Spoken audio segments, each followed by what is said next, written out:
Price lord. ದೇವರ ಅತಿ ಪರಿಶುದ್ಧ ನಾಮಕ್ಕೆ ಸ್ತೋತ್ರವಾಗಲಿ. ಮತ್ತೊಂದು ದಿನವನ್ನು ಕಾಣುವಂತೆ ದೇವರು ನಮಗೆ ಸಹಾಯ ಮಾಡಿದ್ದಕ್ಕಾಗಿ ಸ್ತೋತ್ರ. ಆತನು ಮಾಡಿದ ಎಲ್ಲ ಉಪಕಾರಗಳಿಗಾಗಿ, ಎಲ್ಲ ಆಶೀರ್ವಾದಗಳಿಗಾಗಿ ದೇವರಿಗೆ ಸ್ತೋತ್ರವನ್ನು, ಮಹಿಮೆಯನ್ನು ಸಲ್ಲಿಸ್ತೇನೆ.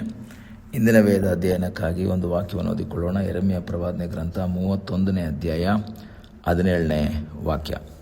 ಯೆಹೋವನು ಹೀಗನ್ನುತ್ತಾನೆ, ನಿನಗೆ ಮುಂದೆ ಒಳ್ಳೆಯ ಗತಿಯಾಗುವುದೆಂದು ನಿರೀಕ್ಷೆ ಇದೆ. ನಿನ್ನ ಮಕ್ಕಳು ಹಿಂದಿರುಗಿ ಸ್ವಂತ ಸೀಮೆಯನ್ನು ಸೇರುವರು.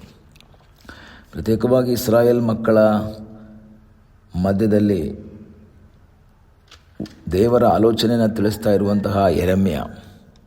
ಆ ಯೆರೆಮೀಯನನ್ನು ವಿರೋಧ ಮಾಡುವವರು ಅನೇಕರಿದ್ದಾರೆ. ಯೆರೆಮೀಯನ ಮಾತುಗಳಿಗೆ ವಿಧೇಯರಾಗುವವರು ಅನೇಕರಿದ್ದಾರೆ. ಪ್ರತ್ಯೇಕವಾಗಿ ಬಾಬೇಲ್ನಲ್ಲಿ ಸೆರೆಯಾಗಿ ಅನೇಕರು ಹೋಗ್ಬಿಟ್ಟಿದ್ದಾರೆ. ನೆಬೂಕದ್ನೆಚ್ಚರ್ ರಾಜ ಬಂದು ಯಹೂದ್ಯರನ್ನು ಸೆರೆಯಾಗಿ ಕರ್ಕೊಂಡು ಹೋಗಿದ್ದಾರೆ ಯೆಹೋಯಾಕೀಮನ ಕಾಲದಲ್ಲಿ. ಹಾಗೆ ಅಲ್ಲಿ ಇರುವಂತಹ ವ್ಯಕ್ತಿಗಳು ಬಹಳ ನಿರಾಶರಾಗಿದ್ದಾರೆ. ಆ ಟೈಮಲ್ಲಿ 29ನೆಯ ಅಧ್ಯಾಯ ಹೆಡ್ಡಿಂಗಲ್ಲಿ ಓದ್ತೇವೆ, ಬಾಬೇಲ್ನಲ್ಲಿ ಸೆರೆಯಾಗಿದ್ದವರಿಗೆ ಈ ಯೆರೆಮೀಯನ ಒಂದು ಲೆಟ್ರನ್ನು ಕಳಿಸ್ಕೊಡ್ತಾನೆ. ಅದಾದ ನಂತರ ಹಾಗೆ ಅವರಿಗೆ ಮಾತನಾಡುವಂತಹ ಸಮಯದಲ್ಲಿ ಅವರ ಬಳಿಯಲ್ಲಿ ಅವರು ಬಹಳ ದುಃಖದಲ್ಲಿದ್ದಾರೆ. ಏನಾಗುತ್ತೆ ಹೇಗೆ ಎಂಬುದಾಗಿ ಅವರಿಗೆ ಗೊತ್ತಿಲ್ಲ. ಬಹಳ ಗೋಳಾಟ ಇದೆ. ತನ್ನ ಮಕ್ಕಳನ್ನು ಕಳ್ಕೊಂಡು ಅಳ್ತಾ ಇದ್ದಾರೆ, ತನ್ನ ಜನರನ್ನು ಕಳ್ಕೊಂಡು ಅಳ್ತಾ ಇದ್ದಾರೆ. ಪ್ರತ್ಯೇಕವಾಗಿ ಈ ದೇಶ ದುಃಖದಲ್ಲಿದೆ. ಜನರಿಗೆ ನಿರೀಕ್ಷೆ ಹೋಯಿತು. ಅವರಿಗೆ ಇನ್ನು ನಮ್ಮ ಗತಿ ಈ ರೀತಿಯ ದುರ್ಗತಿ ಆಯ್ತಲ್ಲ, ನಮಗಿನ್ನು ಒಳ್ಳೆ ಗತಿ ಬರುತ್ತಾ, ನಮ್ಮ ಲೈಫ್ ಈ ಥರ ಆಯ್ತಲ್ಲ, ನಾನು ಈಗ ಬಹಳ ಇಕ್ಕಟ್ಟಿನಲ್ಲಿದ್ದೇನಲ್ಲ, ಸೆರೆವಾಸದಲ್ಲಿದ್ದೇನೆ, ಇನ್ನು ಬಾಬೇಲ್ನಿಂದ ನಾವು ವಾಪಸ್ ಬರೋದಕ್ಕಾಗುತ್ತಾ, ನಮ್ಮ ಸ್ವಂತ ದೇಶಕ್ಕೆ ಹೋಗೋಕ್ಕಾಗುತ್ತಾ ಎಂಬುದಾಗಿ ತುಂಬ ನಿರಾಶೆಯಲ್ಲಿರುವಂತಹ ವ್ಯಕ್ತಿಗಳಿಗೆ ದೇವರು ಯೆರೆಮೀಯನ ಮೂಲಕ ಮಾತನಾಡ್ತಾ ಇರುವಂತಹ ಒಂದು ಮಾತು ಏನು ಅಂತ ಹೇಳಿದ್ರೆ, ಯೆಹೋವನು ಇಂತೆನ್ನುತ್ತಾನೆ, ನಿನಗೆ ಮುಂದೆ ಒಳ್ಳೆಯ ಗತಿಯಾಗುವುದೆಂದು ನಿರೀಕ್ಷೆ ಇದೆ. ನಿನಗೆ ಮುಂದೆ ಒಳ್ಳೆಯ ಗತಿಯಾಗುತ್ತೆ ಎಂಬ ಒಂದು ನಿರೀಕ್ಷೆ ಇದೆ. ನಾವು ಇತರೆ ಭಾಷಾಂತರಗಳಲ್ಲಿ ಓದುವಾಗ ಇಂಗ್ಲೀಷಲ್ಲಿ ಓದ್ತೀವಿ, and there is hope in thine end. ಕೊನೆಯಲ್ಲಿ ನಿನಗೋಸ್ಕರ ಒಂದು ನಿರೀಕ್ಷೆ ಇದೆ. ಮಲಯಾಳಂದಲ್ಲಿ ಹೇಳ್ತಾರೆ, ನಿನ್ನ ಭವಿಷ್ಯದ ಕುರಿತು ಒಂದು ನಿರೀಕ್ಷೆ ಇದೆ.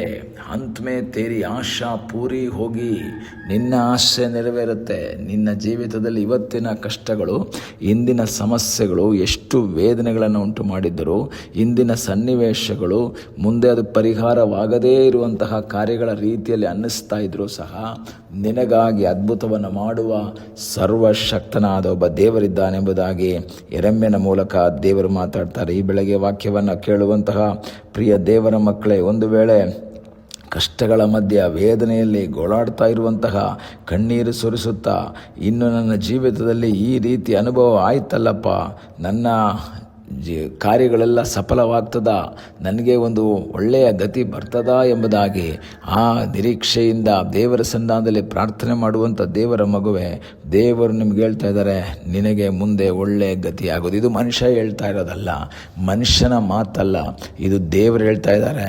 ಯಹೂದ್ಯರೇ, ಇಸ್ರಾಯೇಲರೇ, ನಿನಗೆ ಮುಂದೆ ಒಳ್ಳೆಯ ಗತಿ ಆಗುವುದು. ಯಾಕೆ ಅಂದರೆ ಗತಿಯನ್ನು ನಿಯಂತ್ರಿಸುವಂತಹ ಒಬ್ಬ ದೇವರು ಮಾತನಾಡ್ತಾ ಇದ್ದಾನೆ.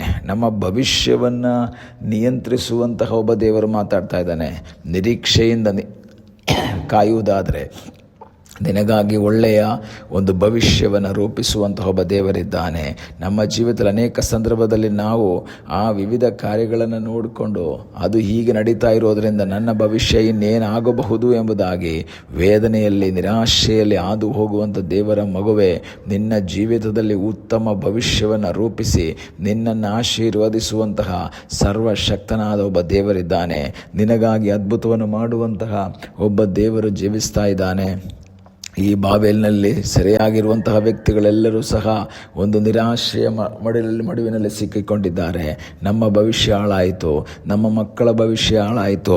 ಆದರೆ ದೇವರ ವಾಕ್ಯದಲ್ಲಿ ನಾವು ನೋಡ್ತೇವೆ, ಆ ವಾಕ್ಯದಲ್ಲಿ 17ನೇ ವಾಕ್ಯದಲ್ಲಿ ಓದ್ತೇವೆ, ನಿನ್ನ ಮಕ್ಕಳು ಹಿಂದಿರುಗಿ ಸ್ವಂತ ಸೀಮೆಯಲ್ಲೂ ಸೇರ್ತಾರೆ. ನಿನ್ನ ಮಕ್ಕಳು ಹಿಂದಿರುಗಿ ಬರ್ತಾರೆ. ಖಂಡಿತವಾಗಿ ನಿನ್ನ ಮಕ್ಕಳನ್ನು ನಾನು ಈ ಸ್ವಂತ ಸೀಮೆಗೆ ಸೇರಿಸ್ತೀನಿ. ಕಾರಣ ಏನು ಗೊತ್ತಾ? ಇದು ಅಬ್ರಹಾಮನಿಗೆ ದೇವರು ವಾಗ್ದಾನ ಮಾಡಿದಂತಹ ಸ್ಥಳ. ಇಸ್ರಾಯೇಲ್ ಎಂಬುದು ಈ ಅಬ್ರಹಾಮನಿಗೆ ದೇವರು ವಾಗ್ದಾನ ಮಾಡಿದ್ದಾರೆ, ನಿನ್ನ ಸಂತತಿ ಶಾಶ್ವತವಾಗಿ ಇಲ್ಲಿ ವಾಸ ಮಾಡುತ್ತದೆ ಎಂಬುದಾಗಿ ದೇವರು ವಾಗ್ದಾನ ಮಾಡಿದರೆ, ಈ ದಿವಸ ದೇವರು ತನ್ನ ವಾಗ್ದಾನವನ್ನು ನೆರವೇರಿಸುವುದಕ್ಕೆ ಶಕ್ತನಾಗಿದ್ದಾನೆ. ನೆಬೂಕದ್ನೆಚ್ಚರ್ ಬಂದು ನಿಮ್ಮನ್ನು ಹಿಡ್ಕೊಂಡು ಹೋಗಿರಬಹುದು, ಯಹೂದ್ಯರೇ ನಿಮ್ಮನ್ನು ಸೆರೆಯಾಗಿ ಕರ್ಕೊಂಡು ಹೋಗಿರಬಹುದು, ನಿಮ್ಮ ರಾಜನನ್ನು ಕರ್ಕೊಂಡು ಹೋಗಿರಬಹುದು, ಆದರೆ ರಾಜಾದಿರಾಜ ಸೆರೆಯಾಗಿಲ್ಲ. ರಾಜಾದಿರಾಜನಾದಂತಹ ದೇವರು ಈಗಲೂ ನಿನಗಾಗಿ ಕಾರ್ಯ ಮಾಡ್ತಾ ಇದ್ದಾನೆ. ಯಹೂದ್ಯರ ರಾಜನಾದ ಯೆಹೋಯಾಕೀಮನನ್ನು ಅವರು ಹಿಡಿದಿದ್ದಾರೆ, ಆ ಜನರನ್ನು ಹಿಡ್ಕೊಂಡು ಹೋಗಿದ್ದಾರೆ, ಆದರೆ ದೇವರನ್ನು ಹಿಡಿಯೋಕ್ಕೆ ಯಾರ ಕೈಯಲ್ಲೂ ಆಗಿಲ್ಲ. ನೆಬೂಕದ್ನೆಚ್ಚರ್ ತಿಳಿದಿರ್ಬೋದು, ಜನರನ್ನು ಕೈವಶ ಮಾಡದೆ, ಆ ರಾಜರನ್ನು ಕೈವಶ ಮಾಡಿದೆ, ಆದರೆ ದೇವರನ್ನು ಕೈವಶ ಮಾಡೋಕ್ಕಾಗಲಿಲ್ಲ. ವಾಗ್ದಾನ ಮಾಡಿದಂತಹ ದೇವರು ನಿನ್ನ ಸಂಗಡ ಇದ್ದಾನೆ, ನಿನ್ನ ಜೊತೆಯಲ್ಲಿದ್ದಾನೆ, ನಿನಗೆ ಒಳ್ಳೆಯ ಗತಿಯಾಗುವ ಹಾಗೆ, ನಿನ್ನ ಭವಿಷ್ಯವನ್ನು ಉತ್ತಮವಾಗಿ ರೂಪಿಸುವ ಹಾಗೆ ಸಹಾಯ ಮಾಡುವ ಸರ್ವಶಕ್ತನಾದೊಬ್ಬ ದೇವರಿದ್ದಾನೆ. ನಿನ್ನ ಗೋಳಾಟ ನಿಲ್ಲಲಿ, ನಿನ್ನ ಕಣ್ಣು ನೀರು ಸುರಿಸದಿರಲಿ, ಕಾರಣ ದೇವರು ನಿನಗೆ ಒಳ್ಳೆಯ ಗತಿಯನ್ನು ಕೊಡ್ತಾನೆ. ಕಣ್ಣುಗಳನ್ನ ಮುಚ್ಚೋಣ, ಪ್ರಾರ್ಥಿಸೋಣ. ನಮ್ಮನ್ನು ಬಹಳವಾಗಿ ಪ್ರೀತಿ ಮಾಡುವ ಪರಲೋಕದ ತಂದೆಯಾದ ದೇವರೇ, ಈ ಸಮಯಕ್ಕಾಗಿ ಸ್ತೋತ್ರ. ಮತ್ತೊಂದು ಆವರ್ತಿ ನಿನ್ನ ಸನ್ನಿಧಾನದಲ್ಲಿ ನಮ್ಮನ್ನೇ ನಾವು ಸಮರ್ಪಿಸ್ತೇವೆ. ನಮ್ಮ ಭವಿಷ್ಯವನ್ನು ಉತ್ತಮವಾಗಿ ರೂಪಿಸುವುದಕ್ಕೆ ಸರ್ವಶಕ್ತನಾಗಿ ನೀನು ನಮ್ಮ ಸಂಗಡ ಇರುವುದಕ್ಕಾಗಿ ನಿನಗೆ ಸ್ತೋತ್ರ. ನಮ್ಮನ್ನೇ ನಿನ್ನ ಪಾದಗಳಿಗೆ ಒಪ್ಪಿಸಿಕೊಡುತ್ತೇವೆ. ಪ್ರಾರ್ಥನೆಯನ್ನು ಕೇಳಿದ್ದಕ್ಕಾಗಿ ನಿನಗೆ ಸ್ತೋತ್ರ. ಯೇಸುವಿನ ಮುದ್ದಾದ ಹೆಸರಿನಲ್ಲಿ ಬೇಡಿಕೊಳ್ಳುತ್ತೇವೆ ನಮ್ಮ ಪ್ರೀತಿಯ ತಂದೆಯೇ, ಆಮೇನ್. God bless you.